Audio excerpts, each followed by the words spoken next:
Hello, and welcome to Day by Day True Crime Stories, the podcast where we explore a different crime or justice milestone from this day in history. I'm your host, Kona Gallagher, and today is July 15th. On this day in 1997, the glittering world of fashion came to a crashing halt. Outside of his magnificent home on Ocean Drive in Miami Beach, world-renowned designer Gianni Versace was gunned down in broad daylight. What seemed at first like an act of random violence quickly turned into something even more chilling. The final chapter in the killing spree of a man who is already on the FBI's most wanted list. Today, we're revisiting the tragic murder of Gianni Versace, a story of fame and obsession. Let's get started.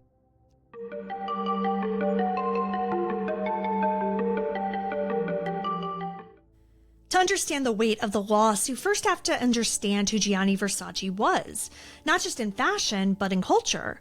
Giovanni Maria Versace was born on December 2nd, 1946, in the coastal Italian town of Reggio Calabria. His mother was a dressmaker, and by all accounts, Gianni was captivated by fashion from a young age. But to him, fashion wasn't just about clothes. It was about identity, spectacle, and art.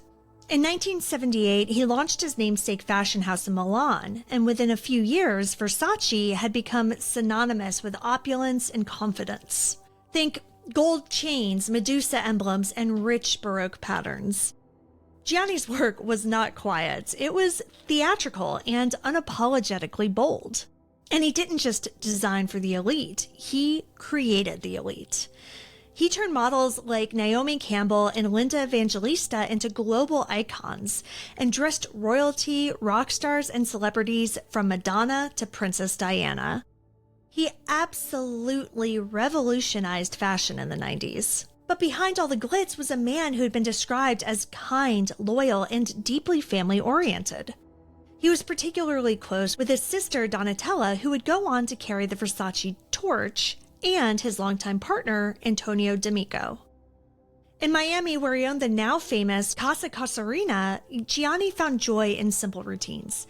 He liked to go walk and get his coffee and buy a paper and chat with the locals. It was this very routine that made what happened that summer morning all the more devastating. July 15th, 1997 started off like any other sunny Miami morning. Around 8:30 a.m., Gianni left his home to walk a few blocks to his favorite cafe, and he picked up a few magazines along the way. Gianni was friendly and approachable.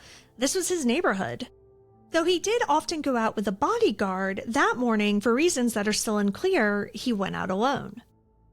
Just before 9 a.m., Gianni returned to Casa Casuarina and began climbing the stone steps to the front gate. That's when a man quietly approached from behind and shot him twice in the head at point-blank range. Gianni collapsed on the steps of his beloved home, his blood staining the white marble. A bystander tried to chase after the shooter, but the man vanished down a nearby alleyway. Paramedics came and rushed Gianni to Jackson Memorial Hospital, but it was too late. He was pronounced dead at just 50 years old. The investigation moved quickly. Within hours, police identified the shooter as Andrew Kunanin, a 27-year-old man who was already on the run for multiple murders. In a nearby stolen vehicle, they discovered ammunition, IDs, and newspaper clippings about his previous crimes.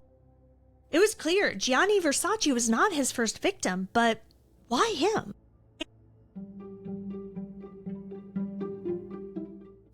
Andrew Kunanin had once been known for his charm. He was bright, well-spoken, and could blend into almost any crowd. But beneath the surface, he was spiraling.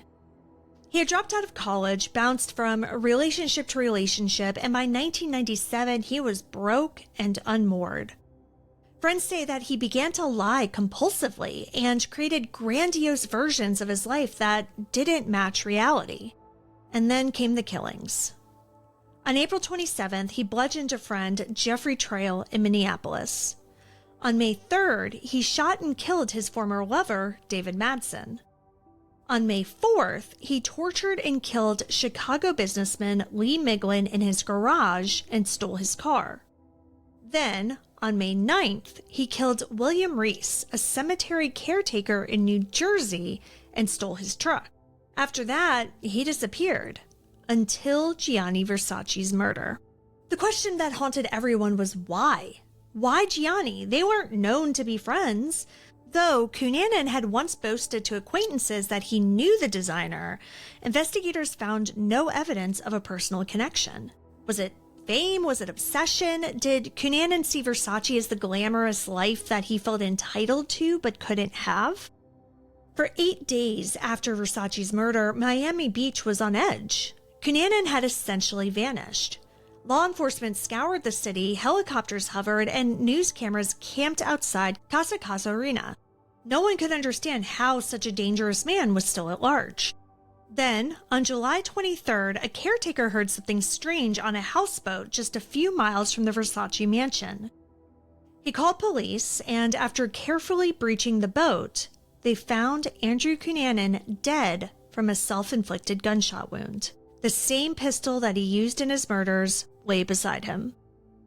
He left no suicide note and no explanation for his killing spree. Even decades later, we're left wondering what drove Andrew Kunanin to kill. Was it rejection or mental illness? We may never know. What's left is a trail of shattered lives and a fashion world that was robbed of one of its brightest stars. Gianni Versace's funeral was held in Milan's Duomo Cathedral and drew thousands, including the most famous names in fashion, music, and royalty. Elton John sobbed through the service. Princess Diana, who would die just weeks later, sat beside Donatella, grieving a dear friend. Gianni's death wasn't just a loss to fashion, it was a loss to creativity, to boldness, to the idea that beauty could be both art and armor. Donatella took over as Versace's creative director, and though the transition was difficult, she eventually brought the brand back to life, infusing it with her brother's legacy while making it her own. In 2018, the assassination of Gianni Versace, American Crime Story aired, which reignited global interest in the case. The series explored not only the murder, but the many warning signs that were missed or ignored along Kunanin's path to violence. Today, Casa Arena stands as a boutique hotel, but the steps where Versace fell remain a site of remembrance. Tourists still gather there, some in silence, some snapping photos, all touched in some way by a life that left a lasting imprint on the world. Thank you for joining me on today's episode of Day by Day True Crime Stories. If Gianni Versace's story moved you, please consider subscribing, rating, and reviewing the podcast. It'll help us grow. And be sure to join me again tomorrow as we explore another significant event in true crime history. Until then, stay safe and remember that behind every headline is a life worth remembering. Day by Day, True Crime Stories is a Little Monster production. Hey, you can do it!